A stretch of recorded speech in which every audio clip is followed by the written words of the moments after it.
এই যে রুকিয়া যারা করেন, একজন আছেন ওয়ার্ল্ড মানে বিশ্ববিখ্যাত রাকি আব্দুল সালাম বালি। ওনার লিখিত আরবিতে অনেক বই আছে, বাংলাও ইদানিক ওনার বইগুলো অনুবাদ হচ্ছে, বা লেকচার গুলো আছে আরবিতে, উনি ইউটিউবে। আফ্রিকান একজন রাকি, বিশ্ববিখ্যাত রাকি, মানে জিন মনে ওনার নাম শুনলে ভয় পায় কিনা আল্লাহ জানে। তো উনি একটা ঘটনা বলেন এভাবে, যে উনি গেছেন এক বাসায়, বা যে কোনো একজন জিনের পেশেন্ট, তাকে জিন আক্রান্ত মানে জিনে আক্রান্ত, তাকে তিনি কোরআনের আয়াত তেলাওয়াত করার মাধ্যমে জিন ছুটানোর ব্যবস্থা করছেন।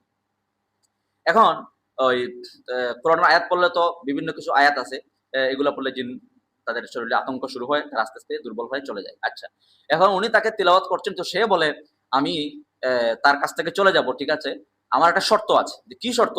যে শর্ত হলো আমি তার শরীর থেকে যখন চলে যাব আমি আপনার শরীরে আসবো, এটা আমার ইচ্ছা। রাকিকে বলতেছে, আমি বলি ঠিক আছে, ওয়েলকাম, তুমি আসতে পারো, কোনো সমস্যা নাই, তোমার তোমার জন্য উন্মুক্ত, তুমি তার শরীর থেকে চলে যাও, আমার শরীরে আসো, আমি তোমাকে আহ্বান করছি, ওয়েলকাম। তো এরপরে আবার তিনি তিলাওয়াত শুরু করলেন। এখন কতক্ষণ যাওয়ার পর দেখা গেলো তো আসার কথা, তখন বলে তুমি, আমি তো অপেক্ষা আছি, তুমি আসো, আসো না কেন? তখন সে বলল যে আপনি সকালবেলা একটা দোয়া পড়েছেন, এই দোয়া যে ব্যক্তি পড়ে, এখন আমি তো শয়তান, আমার যে ঊর্ধ্বতন যারা আছে কর্তৃপক্ষ, ঊর্ধ্বতন কর্তৃপক্ষও আসতে পারবে না। তখন তিনি বলে যে আমি সকালে তো অনেক দোয়া পড়েছি, আমি কোরআন তেলাওয়াত করেছি, অনেক দোয়া পড়েছি আমি সকালে, এখন কোনটার কথা তুমি বলছো আমি বুঝতে পারছি না। তখন সে বলে এইটা হলো লা ইলাহা ইল্লাল্লাহু ওয়াহদাহু লা শারীকা লাহু লাহুল মুলকু ওয়া লাহুল হামদু ওয়া আলা কুল্লি শাইইন কাদির।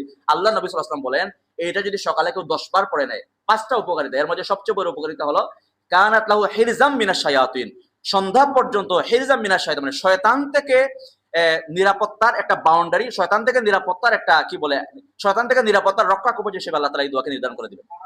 খুব কার্যকরী, খুব কার্যকরী দোয়া, খুব কার্যকরী দোয়া। যেন আমি তো বলি সকাল সন্ধ্যা আজকারের উপরে আমার এত ইয়াকিন এবং বিশ্বাস, মানে এত বেশি দৃঢ় ইয়া হয়েছে, আলহামদুলিল্লাহ।